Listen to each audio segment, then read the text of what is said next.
Você já parou para pensar que a sua empresa pode estar pagando impostos a mais? O nosso sistema tributário é bem complexo e é comum as empresas pagarem mais do que o devido. Saiba que é possível recuperar os valores dos últimos 5 anos e reforçar o seu caixa. A Fortus Tax é especialista no assunto e já ajudou muitas empresas nos seus 18 anos de atuação. E o mais importante, você só paga pelo serviço depois que o dinheiro estiver na sua conta. Fortus Tax. Pagar o justo é o nosso forte.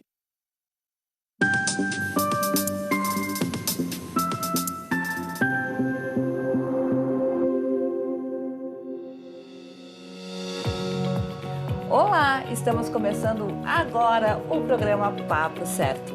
Eu, Amanda de Oliveira e Evanira Guiar. E hoje, dia 3 de março, é comemorado o Dia Internacional da Vida Selvagem e também é o dia do otorrinolaringologista. E eu quero aproveitar para parabenizar então o Dr. Guilherme Freixo. Boa noite, sejam bem-vindos. O nosso programa, você já sabe, vai ao ar de segunda a sexta às 8 da noite, logo após a Cadeira Cativa aqui na Ubra TV.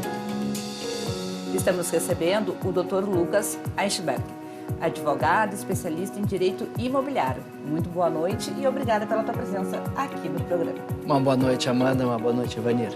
Prazer estar aqui.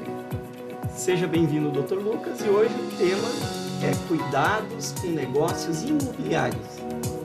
Venha saber mais enviando sua pergunta ou comentário pelo nosso WhatsApp 51 30 29 80 80, que nosso convidado vai responder aqui no programa.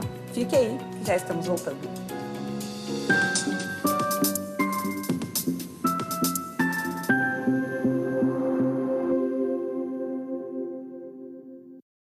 Tá difícil encontrar o profissional certo para a sua empresa? Precisa de alguém detalhista para aquela vaga no financeiro?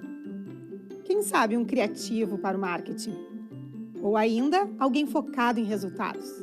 A Fortus RH utiliza técnicas de seleção e processos estruturados, realizando entrevistas, aplicando provas e testes específicos. Tudo isso para buscar a pessoa certa para a vaga certa. Fortus RH. Conectar pessoas é o nosso forte.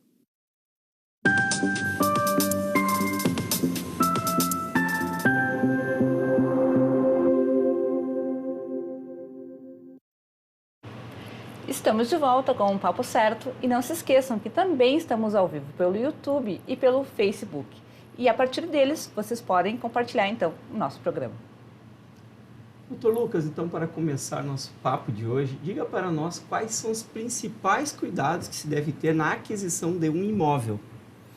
Bom, Evanir, o principal cuidado, eu diria, na aquisição de um imóvel é olhar a matrícula do imóvel. A matrícula do imóvel ela é como se fosse a certidão de nascimento do imóvel e aquilo que acompanha o imóvel por toda a vida dele. Então, olhando a matrícula do imóvel, se verá ali todos os registros, todas as qualidades, os requisitos daquele imóvel. Afora olhar a matrícula do imóvel, saber quem é que está vendendo aquele imóvel e se aquela pessoa pode vender o imóvel ou se ela não pode vender o imóvel. Se ela está numa situação regular e de solvência ou se ela está numa situação de insolvência respondendo a dívidas, a passivos. Então, olhar o imóvel, a matrícula do imóvel, olhar saber quem o está vendendo e olhar as certidões negativas daquele que está vendendo. Com isso, se estará fazendo uma compra segura. E através de que lugares as pessoas têm acesso a esses documentos, doutor? Perfeito, Amanda. A matrícula do imóvel está disponível no registro de imóveis. Então, em cada cidade há um ou mais registros de imóveis. A cidade é zoneada e cada registro de imóveis abrange uma determinada região da cidade. Em Porto Alegre são 6 registros de imóveis. Então, o registro de imóveis tem a matrícula dos imóveis. As certidões se obtêm nos foros. Então, certidão de justiça no foro da Justiça Estadual, federal no foro da Justiça Federal, e uma das certidões importantíssimas de ser analisada é a certidão negativa de tributo, a certidão de regularidade perante a Receita Federal, porque o fato de o sujeito que está vendendo o imóvel ter débitos inscritos em dívida ativa, e aqui o contador jornalista me ajuda, coloca ele numa situação de fragilidade quando pretender vender imóveis. Então, olhar a certidão negativa de tributos é muito importante para quem quer comprar um imóvel. Certidão negativa de tributos do vendedor do imóvel. E esses documentos, quem tem acesso a eles? São somente os corretores e os advogados ou pessoas comuns também podem ter acesso? Pessoas comuns também podem ter acesso a esses documentos.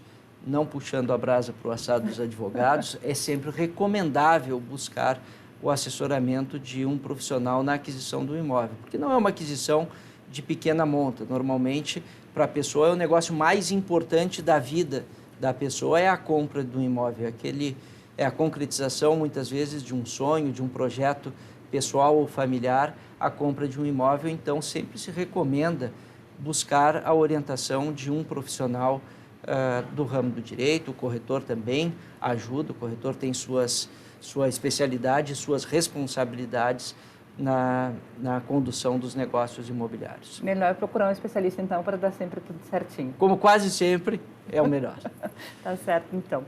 Doutor, ainda que tenha se passado muito tempo, lembramos ainda do caso da Encol, não é?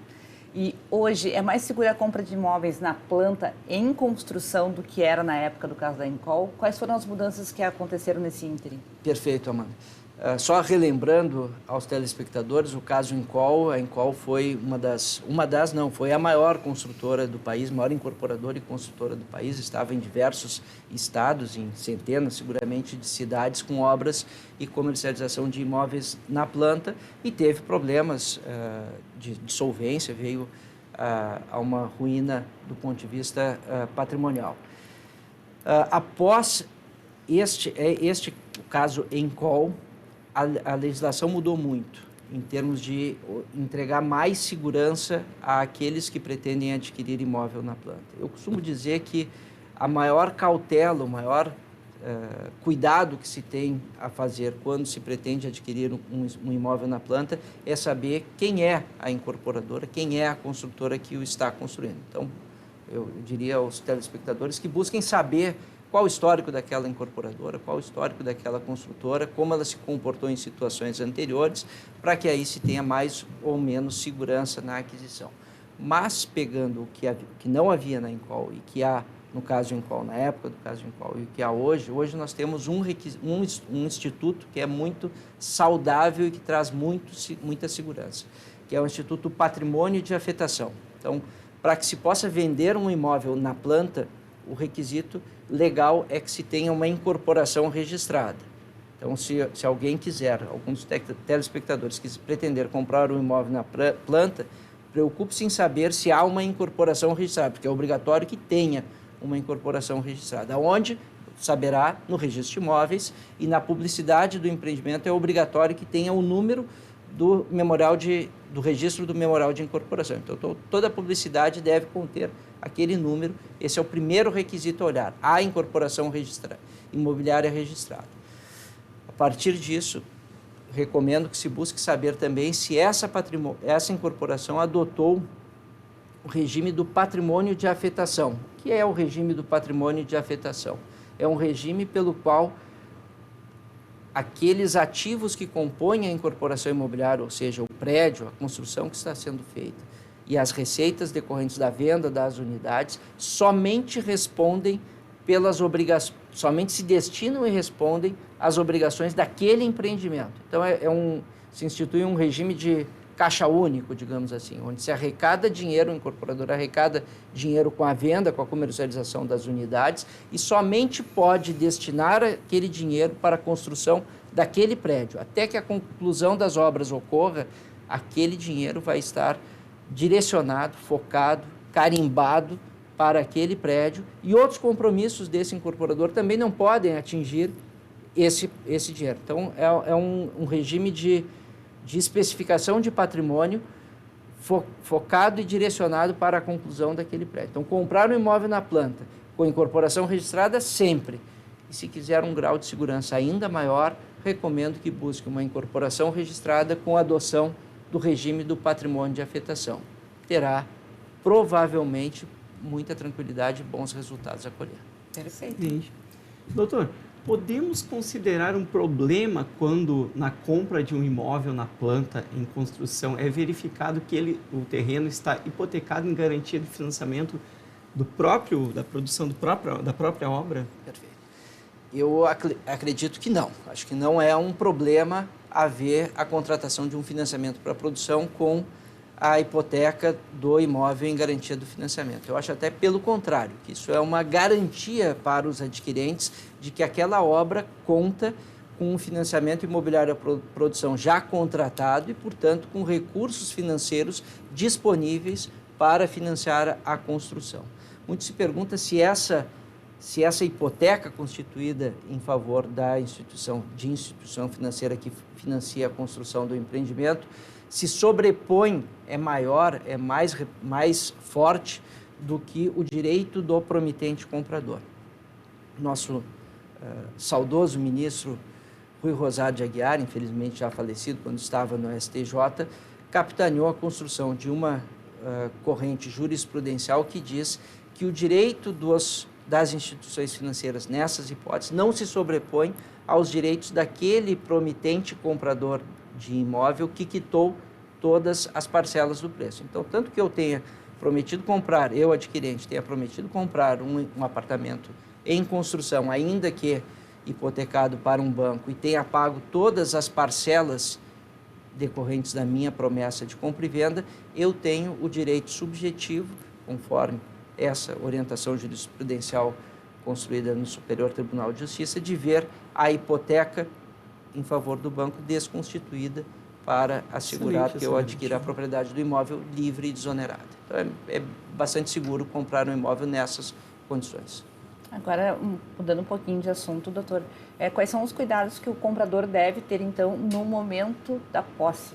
Aquele momento que ele tanto espera, que é receber o seu imóvel. Na concretização do sonho de receber o imóvel. A chavezinha na mão. Então, quando compra, o cuidado é nas cautelas para que a compra se mantenha sempre firme e boa. Quando ele vai tomar a posse do imóvel, eu acho que são duas as preocupações que ele deve ter. O primeiro é saber se aquele imóvel está em dia em termos de tributos que sobre ele incidem, o IPTU, e se está em dia com o condomínio, se não há débitos de condomínio.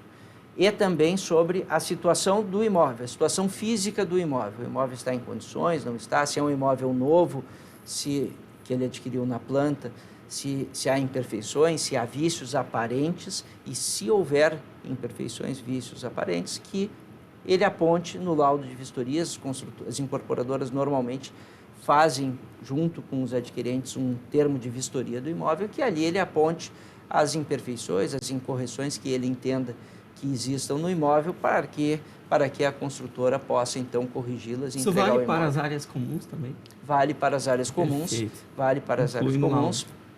Normalmente, o que acontece nos empreendimentos novos é que os condomínios são instituídos antes de iniciar a entrega das áreas privativas, e aí já há, com a constituição do condomínio, a figura do síndico, ou seja, o representante do condomínio, e ele, síndico, recebe as áreas de uso comum com essa cautela, igual à cautela que se deve ter para as áreas privativas. Muito bem.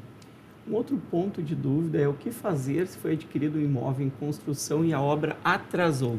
Perfeito. Eu diria assim, olhar o contrato. Que contrato eu assinei e o que está previsto no contrato em relação ao prazo de execução das obras, tolerâncias.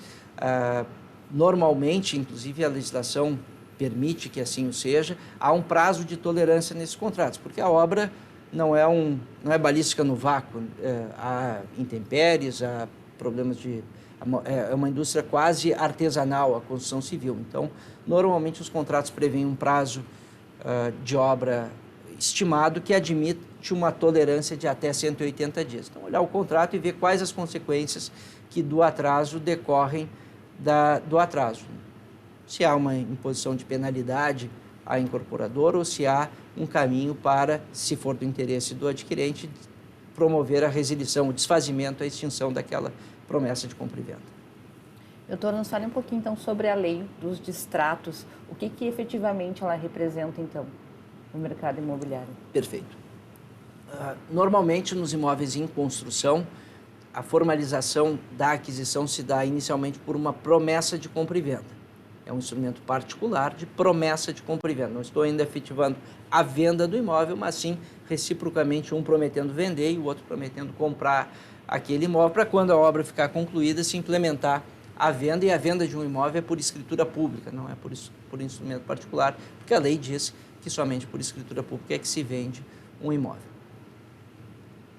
Muitas vezes, essas promessas de compra e venda, não obstante elas sejam irrevogáveis e irretratáveis, e eu particularmente julgo que elas têm que ser irrevogáveis e irretratáveis, porque comprar um imóvel não é uma compra de impulso, não, eu não estou passando na rua e vejo um imóvel e o compro, não, é uma compra pensada, estruturada, é a mais importante da vida das pessoas muitas vezes. Então, é saudável para o mercado que a compra e venda seja irrevogável e irretratável.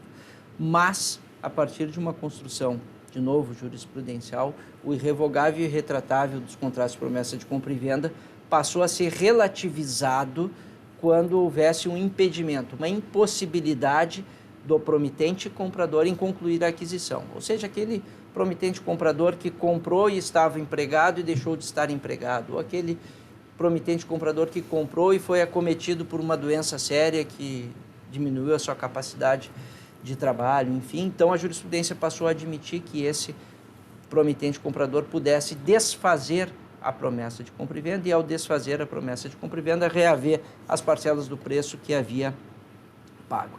Isso foi ganhando um peso um pouco maior e mais acentuado e quase que levou a uma relativização total, ampla e restrita do irrevogável e retratável, onde qualquer um, ainda que imotivadamente, podia buscar o desfazimento das promessas de compra e venda, ainda que sem motivo, sem as causas que tornassem impossíveis o seu cumprimento. Após muito tempo e muita dificuldade dos dois lados, do mercado produtor e do mercado consumidor, sobreveio o que hoje o mercado apelidou de Lei dos Distratos, que regula como as incorporadoras e os adquirentes vão se comportar no caso de extinções e da extinção de promessas de compra e venda por iniciativa ou descumprimento pelos adquirentes. E essa lei estabelece requisitos para que isso ocorra e consequências para que isso ocorra. Então, hoje, é certo, decorre da lei, que aquele promitente comprador que prometeu comprar um imóvel e, imotivadamente, sem motivo, pretender o desfazimento daquela promessa de compra e venda, ele, se desfizer a promessa de compra e venda, terá que arcar com consequências. E essas consequências podem chegar a até 50% das parcelas que ele pagou. Porque a própria construtora conta com aquela venda para o próprio negócio. Então, é ter o justo, né? Não apenas no lado, mas no outro também. Eu diria mais, Evanir, aquela construtora não só conta, como o que ela recebeu, ela já gastou, já investiu no prédio. Já converteu o dinheiro em tijolos. Perfeito. Doutor, nós temos ouvido muito falar em tokenização dos imóveis. O que é isso? A gente tem pouco tempo, mas se puder resumir um pouquinho. Perfeito. De forma muito rápida em respeito ao tempo, né? A relação nossa, dos particulares, com os imóveis, ela vem mundialmente mudando. Então, de tokenização dos imóveis. Já temos isso no Brasil. Nós temos isso no Brasil como sonhos, como expectativas, como construções, mas legalmente ainda não. Legalmente, no Brasil, ainda o que dá a propriedade de um imóvel é só uma coisa, é a matrícula. É ter o imóvel no registro de imóveis em seu nome. Ter uma parte do imóvel registrado num token, naquele registro ali, não dá a propriedade do imóvel. Ele pode até dar, mas e isso já tem. Futuramente eu não tenho dúvida. Assim como as criptomoedas hoje que são muito usuais, não tenho dúvida que isso acontecerá. Mas não estamos prontos ainda para isso. O papo está muito bom, mas nós vamos fazer um intervalo de 30 segundinhos e já voltamos com o nosso Papo Certo. Fiquem aí com a gente.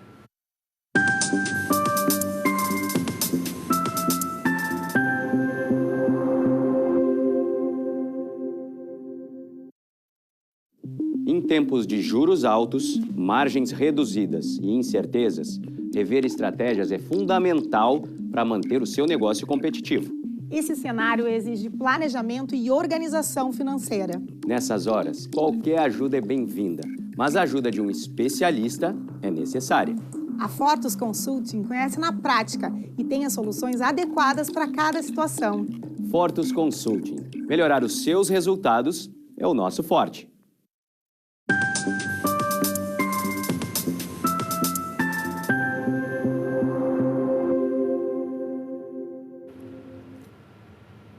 O Papo Certo está de volta e aqui nós falamos sobre as diversas áreas do direito, economia e saúde. E eu te convido a nos seguir nas redes sociais e nos enviar sua pergunta ou comentário pelo nosso WhatsApp 51 30 29 80 80. Lembrando que também estamos ao vivo nos canais digitais NET Claro, Vivo e Tubarão. Doutor, e o comprador do imóvel que recebe a posse do mesmo, tempos depois vem receber algum credor do antigo proprietário querendo se apossar do bem adquirido. Esse risco existe e o que fazer em situações como essa? Perfeito, Evandro. Voltamos àquela primeira pergunta que nós abordamos aqui. Os cuidados. Os cuidados, exatamente. Não há dúvida que esse risco existe. Aquele que é proprietário de um imóvel e que vende um imóvel em estado de insolvência, respondendo por dívidas, pode ter feito essa venda em fraude a credores ou fraude à execução, e isso são causas de desfazimento, de anulação da operação de venda realizada. Quais são os procedimentos que aquele que foi zeloso, que tomou cuidado, que olhou as certidões, que tem documentos, enfim, pode adotar numa situação dessa? Mostrar e demonstrar que ele foi um adquirente de boa-fé, que ele olhou a matrícula do imóvel e que nada havia na matrícula do imóvel, que ele buscou certidões do proprietário do imóvel que estava vendendo e nada havia de apontamentos nas certidões. O problema foi daquele credor que deixou de apontar na matrícula, deixou de cobrar lá uma dívida, por exemplo. Que dormiu e não então, cobrou. Nesse caso, tem mais uma segurança. Exatamente. Perfeito. Doutor, em tempos de turbulências e incertezas, muitos dizem que é melhor investir em tijolos. Tu acha mesmo que investir em imóveis é o melhor negócio? Sem dúvida, é um investimento seguro e estável. É imobilizado, é palpável, enfim.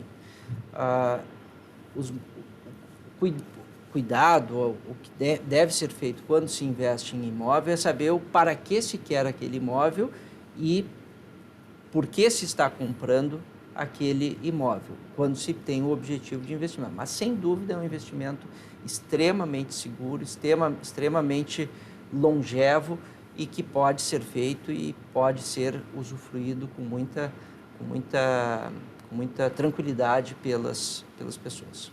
Muito bem. Doutor, explica para nós o que são as SCPs. Perfeito.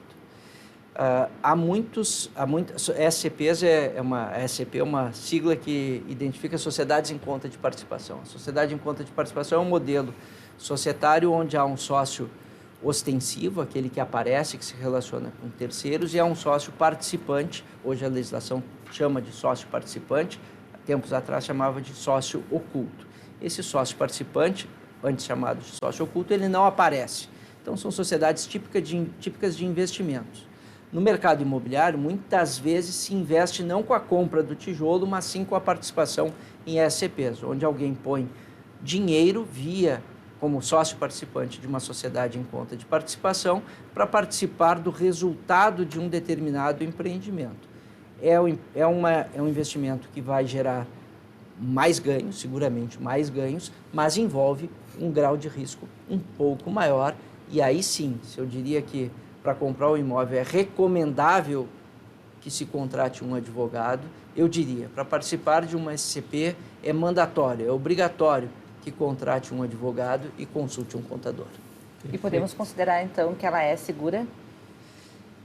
Ela gerará mais ganhos, a rentabilidade vai ser maior normalmente e ela tem um grau de risco um pouco maior do que a compra do imóvel, mas pode ser segura desde que bem contratada e que se tenha um arcabouço contratual bem estruturado, se tome as cautelas necessárias e que se escolha um bom sócio. Vamos para a interação, então, com a nossa audiência que enviaram mensagens aqui para o nosso programa. Um imóvel, ele pode ter até quantos proprietários? O telespectador, ele é de Viamão, o nome dele é José. Infinitos. Não há uma limitação quanto ao número de proprietários que o imóvel pode ter. O imóvel pode ter 1, 2, 3, 4, 5, 10, 100 proprietários. Estabelece-se a formação de frações ideais. Cada coproprietário é titular de uma fração ideal deste imóvel. Obviamente que não é comum que isso aconteça, mas não há uma limitação. Perfeito. E, doutor, para quem quer investir em imóvel, o que é mais seguro, tem mais rentabilidade, uma casa ou um apartamento? Vamos lá. Do ponto de vista da relação com o imóvel em si, eu diria que é indiferente. Ambos são imóveis, as cautelas vão ser as mesmas. Do ponto de vista de investimento, eu pondero que o apartamento, eu tenho o condomínio que vai tomar alguns, que é uma entidade que vai tomar alguns cuidados, vai ajudar na manutenção, enfim, do imóvel, que na casa não teria, o investidor teria que ele assumir para si essas atividades. De outro lado, o condomínio, no imóvel, no apartamento, eu vou ter despesas condominiais, ao passo que na casa eu não teria essas mesmas despesas condominiais.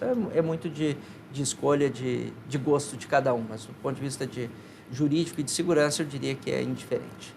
Nós recebemos muitas perguntas e também comentários aqui através do nosso WhatsApp que vão ser lidas e passadas para o doutor.